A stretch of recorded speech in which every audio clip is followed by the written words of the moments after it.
So I lost close to 30% of my net worth, Wow. and I paid 1.5% for the privilege. And worst of all, was being told by my financial advisor that it was actually quite good because we'd beaten the index. We'd beaten the index in many of the investments.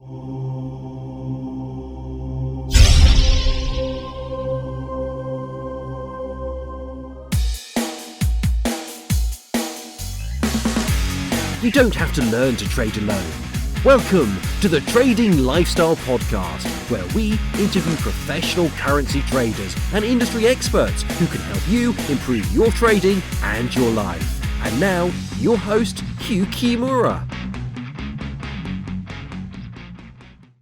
Hello, traders, and welcome to another episode of the Trading Lifestyle Podcast brought to you by TradingHeroes.com. In this episode, I was lucky enough to sit down with Peter Davies of JigsawTrading.com.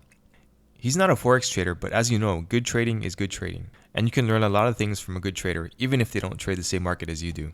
As you heard from the introduction, he lost 30% of his net worth in 1 year. And unfortunately, that happens more often than you think. But unlike most people, Peter went searching for answers. And he shares how he became a professional trader in this episode. If you want the entire show notes for this episode, go to tradingheroes.com/podcast. And to get all of the episodes, check us out on iTunes and Stitcher. All right, on to the interview. Before we get started, this podcast is for educational and entertainment purposes only and is not investment, trading, or financial advice of any kind. But in this episode, you might get some advice on how to avoid angry elephants. As you know, forex or any type of trading is very risky and you could lose all of your money. Seriously. And finally, past performance does not indicate future results. All right, now on to the show. Hi, Peter. Thanks for coming on the show. No problem, you. Glad to do it. The first question I wanted to ask you was, what did you study in school? It was business and IT, but it was mostly an IT focused course. So I was kind of a nerd, basically. That's interesting. I like to ask that question because I just want to prove the point that you don't necessarily have to major in business or economics to be a successful trader. Absolutely, yeah. So from there, where did you go? How did you first get interested in trading? Well, I had a long career in IT and managing software companies, Mm-hmm. and I had no clue whatsoever about investing. And I got into trading not long after the dot-com bubble burst. It was around 2002. Mm-hmm. And it was basically when I realized I was paying people to lose money for me. So I lost close to 30% of my net worth, Wow. and I paid 1.5% for the privilege. And worst of all, was being told by my financial advisor that it was actually quite good because we'd beaten the index. We'd beaten the index in many of the investments. Mm-hmm. So basically, what I did, I cashed in all of the investments and funds that financial advisors recommended. I basically figured if I'm going to lose my retirement fund, it would actually be cheaper to do it myself. Mm-hmm. So that was really the start. Ah, I see. Okay, great. So did you get started in stocks or did you go straight to futures? How did you do it? Well, it was interesting because initially when I started, I mean, if you look at when I started, it was after the dot-com bubble burst. Mm-hmm. There was no struggle at all. So I cashed in my pension. I started investing the money myself, mostly in long-term investments, fairly safe companies, but also in dividend-paying sector ETFs. I was running a company myself at the time, so I could read a balance sheet, I could read a cash flow statement, P&L statement. I could see where there's something amiss, like, for example, when, profits are steady, but cash is going down, Mm-hmm. where you can see they're kind of moving stuff around a bit. Mm-hmm. And that was good, but I just ended up, after a couple of years, feeling the whole thing was a bit hit and miss. And I had an epiphany when I bought some shares in an airline. Now, I'd actually cashed out these shares at a really good profit, but shortly afterwards, the airline management decided they'd change their business model. So they were basically a feeder airline for United, Mm-hmm. and they decided to go it alone. And basically, they just went downhill. I mean, they just went downhill, eventually went out of business. So the profit I took was pure luck, absolutely luck that I got out at the time. But it was this misplaced idea the CEO had. There's something that would have been absolutely beyond my control if I'd stayed invested. And that was just a big wake-up call for me because I was basically still at other people's mercy. Mm-hmm. So at that point, I decided, okay, this is investing. I need to look, I need to look at trading as opposed to investing. So I wanted to try and cut luck out of the equation as much as possible. And I wanted to try and cut other people's bad choices out of the equation. So CEOs, financial advisors, regulators, and basically shorten my trading horizon and try and find some further reasons to enter positions. Mm-hmm. So that's really where I started. Then from there, I got into trading, and that was a nightmare. It was like entering a maze. Mm-hmm. There were so many different methods. There was so much misinformation and conflicting information. It was like impossible to know who was telling the truth. Mm-hmm. And then the real struggle I had, so, I went down this road. The real struggle I had was basically my experience and my IT skills, because I tried to lean on that to help me as a trader. So I tried to go and automate trading. So I was still doing the long-term investing, but I kind of got this addiction to automated trading. And I wasted about 3 years learning absolutely nothing about what trading was. Mm-hmm. And I did some soul searching one day, and it struck me that effectively what I was trying to do, I was trying to automate something I didn't actually know how to do. And at that point, I just basically said, okay, I'm going to go the opposite way. I then became a 100% discretionary trader. So I basically pushed myself in the opposite direction. And my intent was always to circle back to automation once I had built these discretionary skills. But once I built the discretionary skills, the whole automation thing no longer seemed appropriate. I see. Very cool. So how long did it take you once you went over to discretionary trading to become consistently profitable? Okay, well, the investing side, you could probably look at a long-term chart of the S&P and tell which years I was profitable. Mm-hmm. So, it was great up to 2008. The discretionary trading took about 9 months after ditching the automation to start turning a small profit. And I still had bad habits, but I was basically over the hump within about 9 months. And that's after 3 years of literally learning nothing. Wow, that's awesome. 9 months. Okay. You talk about bad habits. What are some of the bad habits that you had? Bad habits, basically, just mostly jumping in when it wasn't appropriate. Mm-hmm. That was the first one. And the usual, not closing trades. Letting old trades get to me was, a little bit of an issue, but mostly it was just jumping in, getting a bit excited. I can see something, and then kind of jumping on it, and I was really seeing nothing. So being in a really poor short trade when the long trade of the day came up, that was kind of always painful. I see. Okay. Was there ever a point where you wanted to give up? Well, it's interesting, because if you think of what I did, I didn't really have a choice, because I'd basically cashed in my pension. Okay. I'm an expatriate, so I don't have the benefit of being able to invest in traditional pensions. Mm-hmm. So from an investing point of view, I could never go back to trusting financial advisors. And when I gave up the automation approach for trading, I basically said, okay, let's see where you are in 12 months. Now, I know there's traders out there that, like me, probably testing one thing after another, and they're trying to solve trading as if it's a puzzle. Mm-hmm. So in that phase, you're kind of looking for a needle in a haystack. You're looking for a solution. Mm-hmm. So you end up testing a lot of things that fail, and in the process, you aren't kind of making gradual steps and improvements. But with the discretionary trading, you could actually see improvements. You could see certain things occurring at price levels that give you a bit of confidence that you're actually learning something relevant. So, at first, I could see things, but I certainly couldn't see them in time, mm-hmm. and I certainly couldn't capitalize on them. But I had this feeling that I was learning something that actually had some reality behind it, where I'd spent the 3 years and learned nothing. As I got into discretionary trading, I could see the steps, and seeing those steps, it just gave me the confidence. There was at that point when I actually started to see things, I think this is going to happen now. This is couple of scenarios are going to play out. Once you've seen that, I think it'd be very, very hard to give up, basically. Mm-hmm. Totally understand. So what would you say are your greatest weaknesses and strengths as a trader?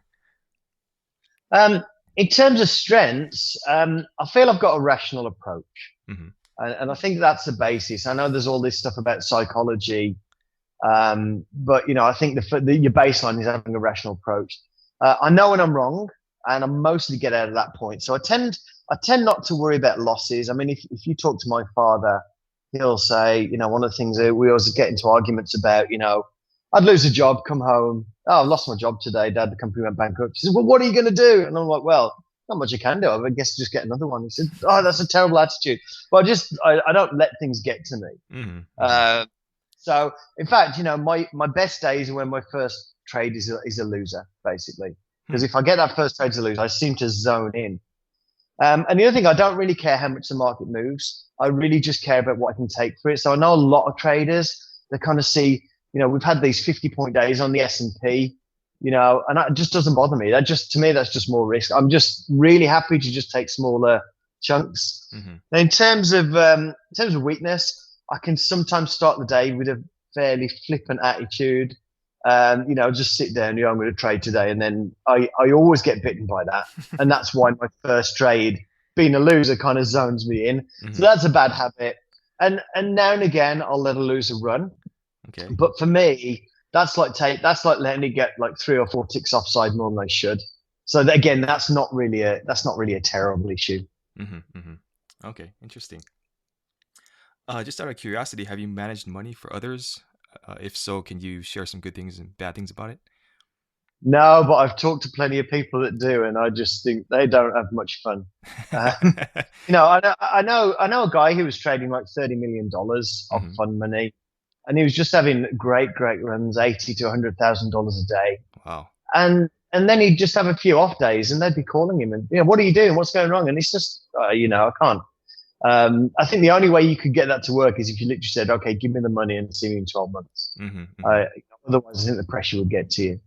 Yeah. That's what I've heard from other people too, that it's kind of not worth it, and it's only good if you're young and want to go get it. Yeah. I think if you had like $5,000 in your account and you built a good track record, but you're looking at years and years to build your account up, it'd be an excellent thing to do. Mm-hmm. But with my situation, I'm not in that. I'm fortunate enough that I was very well capitalized, and it just didn't seem worth the hassle. Yeah. Good point. Who are some of your mentors or trading heroes? Well, I'm a big believer in education in trading, and so basically, I've read a lot of stuff. People that helped me along the way: Jim Dalton, who's obviously very well known. There's a guy called Richard Joyson in the UK who kind of does stock trading education. Mm-hmm. A guy in the US called Joel Parker.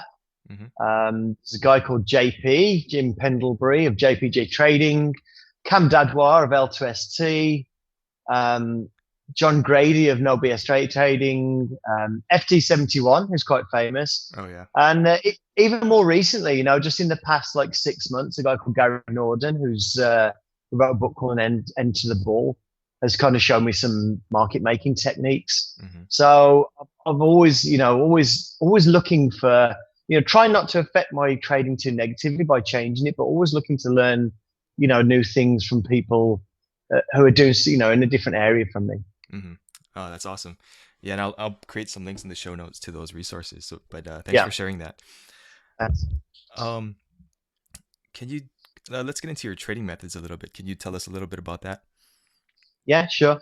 What I do is pretty simple, basically. So the first part is to focus on the state of the market. Mm-hmm. So is the market making a move, and are kind of other associated markets supporting that move? So if the S&Ps are moving, is the Nasdaq and the Dow supporting that, or the Treasury is making an opposing move, is currency making a move? So if everything's kind of just waving around, then we're not really doing anything, kind of more likely to be range bound. But basically, if the markets are making a move, we can see everything moving nicely.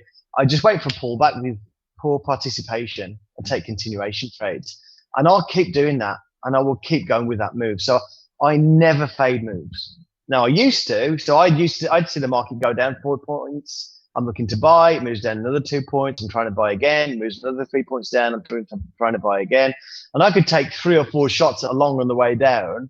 And then as soon as the market starts moving up, I'm looking for a short. And I call that perma fading. And I still make loads of traders that do this. But basically, I go with the move. Now, if I feel things are directionless, then I'll fade the range extremes.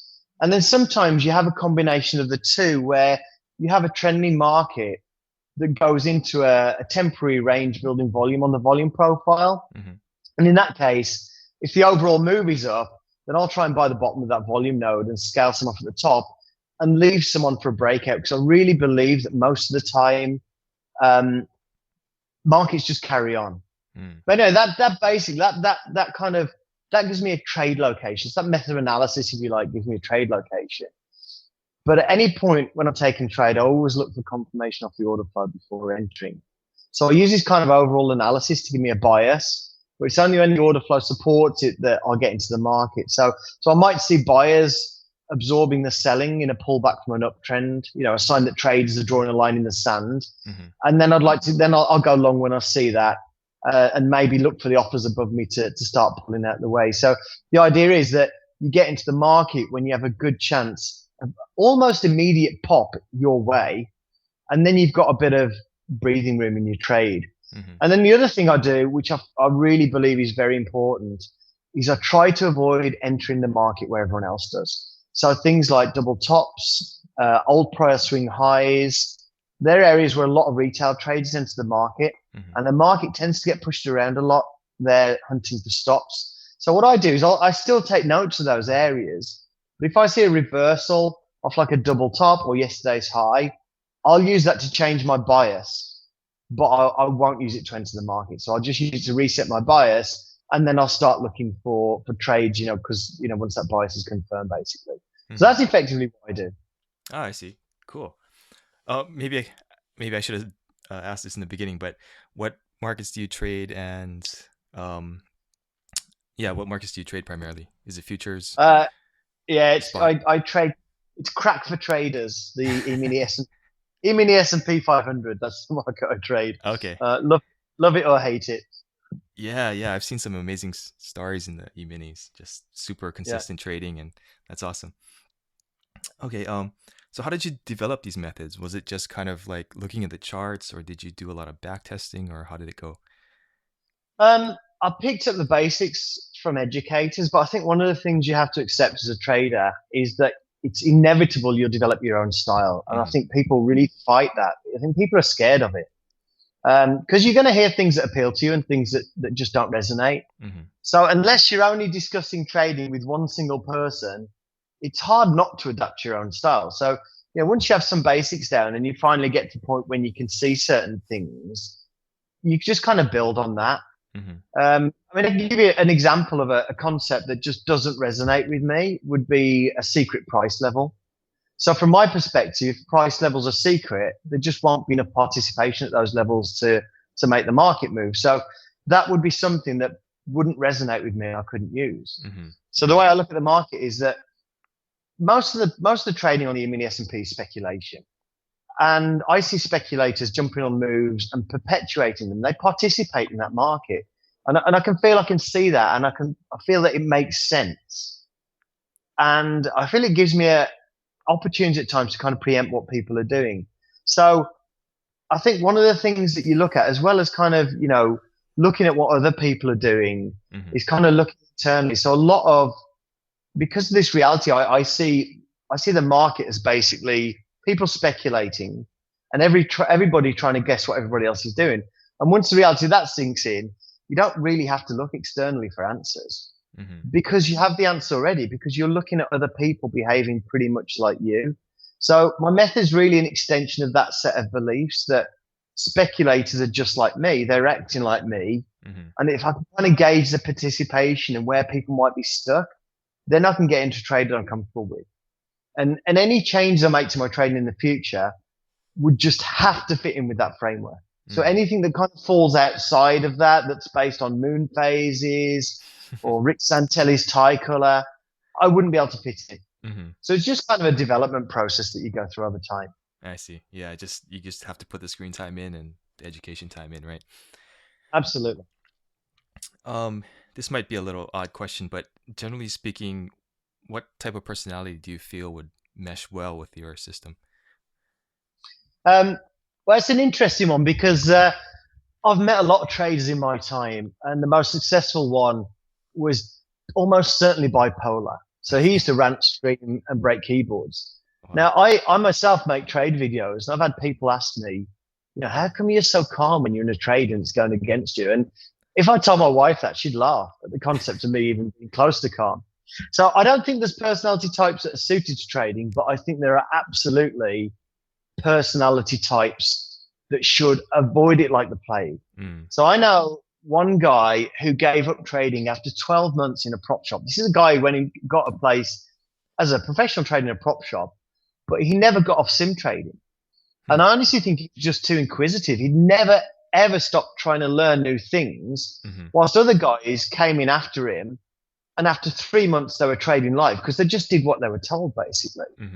And I think we all come with our own demons. And I think part of the process of becoming a trader is to just kind of accept your own shortcomings and try and adjust to them or zone them out when you trade. Because so for me, I'm kind of a bit scatty and I'm not a calm person. But when I trade, I kind of get into a zone where I make myself calm. Because if I don't, I'm placing trades all over the place, basically.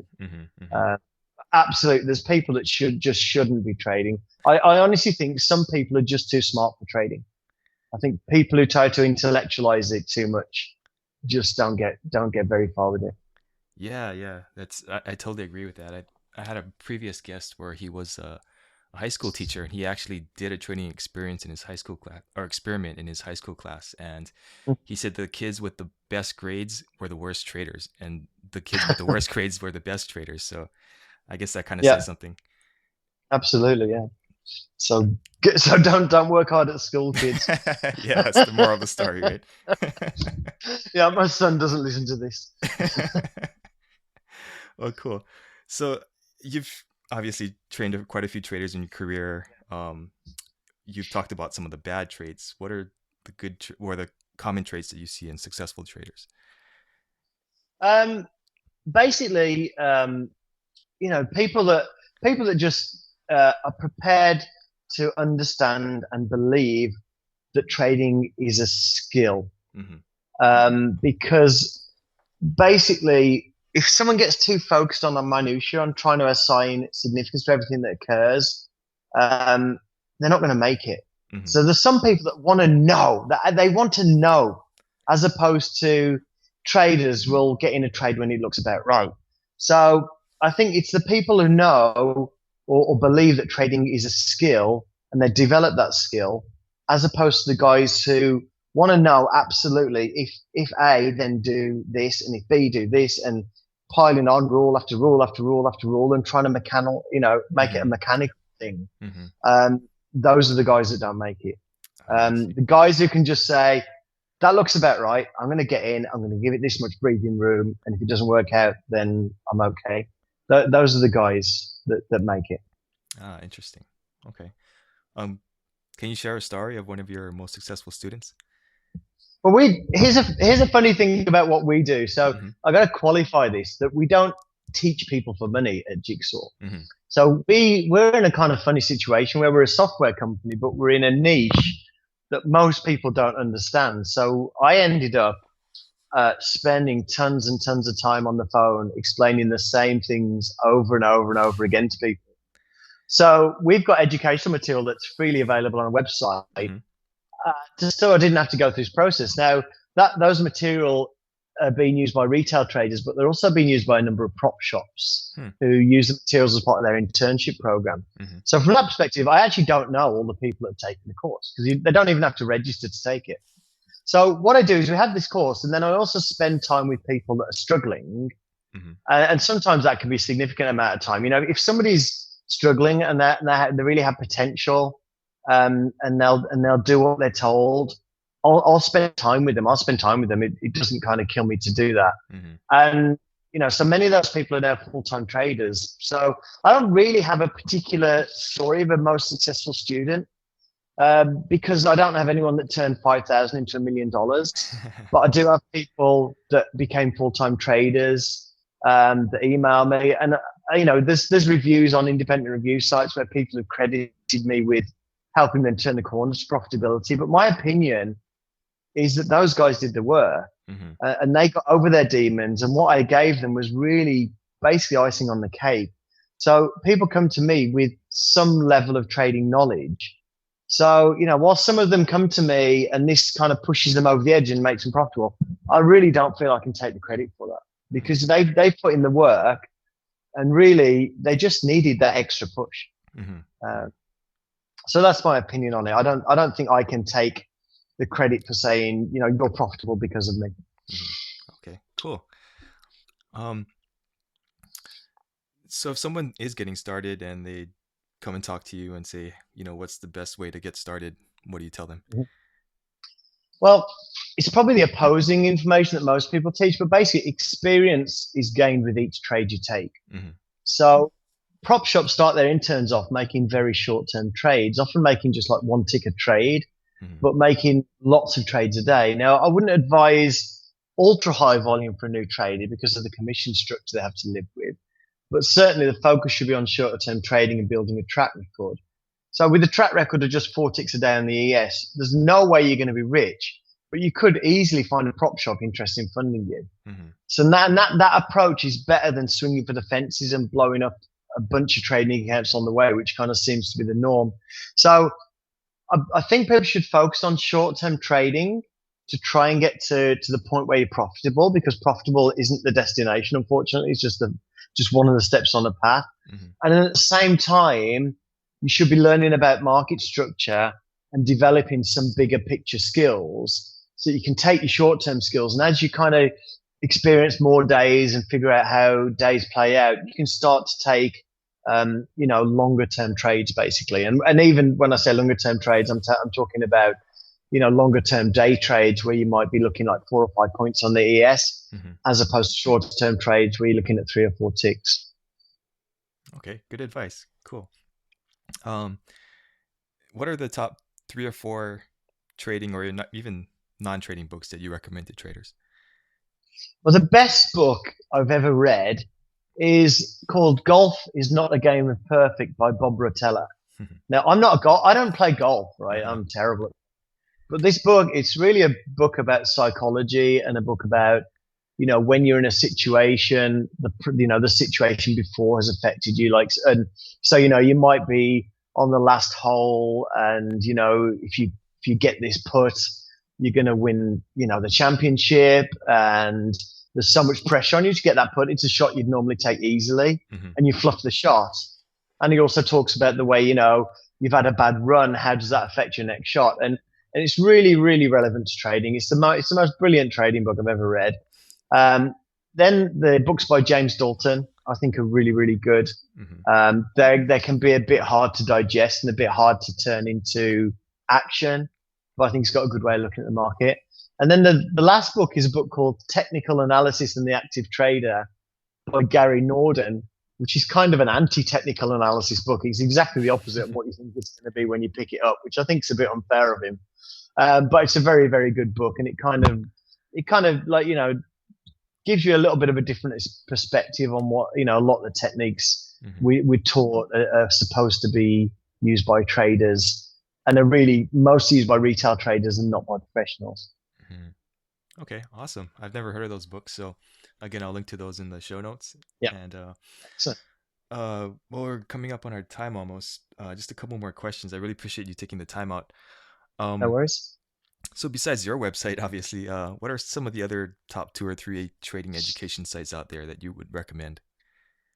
Okay, so I'm gonna upset people by omission here, but I'm just gonna stick with people who have educational material on their site. So I think the first one is called No BS Day Trading by John Grady. That's an excellent site for short-term trading and scalping. And I think the next one with just amazing content and a lot of free content is L2ST. It's l2st.co.uk by Cam Dadwar. And he's got a really amazing framework for longer-term analysis, but he also does a lot of free educational material on his site as well. So those are the top 2. Oh, okay, cool. Awesome. I'd never heard of those either. So that's good that I heard about them. So in your daily routine, is there something that you do in the morning that gets you ready for trading, or not really? You just kind of go to the office and start trading? No. I do pre-market prep every day, which it's not. I actually trade in the evenings. Okay. Because I trade the US markets, but I live in Asia. So I do a pre-market prep every day that's about 4 p.m. So I sit down, look at the markets, and I basically lay out scenarios that might play out. So I'm ready for them if they occur. And I also post that to a few websites, mostly because knowing that other people will see it, it keeps me from cutting corners. And if I haven't done that prep, I literally can't trade. I literally don't. I feel like my lucky rabbit foot's missing. What I like to do after that, I like to then get away from it, and I go for a run or I go cycling, just something to clear my head. Then about 30 minutes before the open, I sit down and I focus. I see if any of the scenarios have already played out. I see if anything significant's formed on the volume profile from overnight. I take a look at the news. Then about 15 minutes before the open, put on my headphones with no sound, just because I like to block out any noise. I focus on the action. And I go through this process where I just calm myself down and I get ready to not take any trades. So I'm basically, I'm telling myself, I want to let the market play out. Don't feel any pressure to take any trades. And then I tend to take the best opportunities, because one of my flaws is basically I'll jump on an opportunity. It's very easy to do if you've got some scalping skills to kind of see a few things play out, jump on an opportunity, get a few ticks, and then you're on the wrong side of the market. You could take a few ticks out of it, but then you've missed the trade in the opposite direction that would probably run for the rest of the day. And then there are times when I don't get into the correct mindset, and I usually get a fairly swift lesson if I'm not in the right mindset. So that calming down and cooling myself and saying, you're not here, you don't have to take a trade today, you don't have to do anything, just watch it. There's nothing there, don't take it.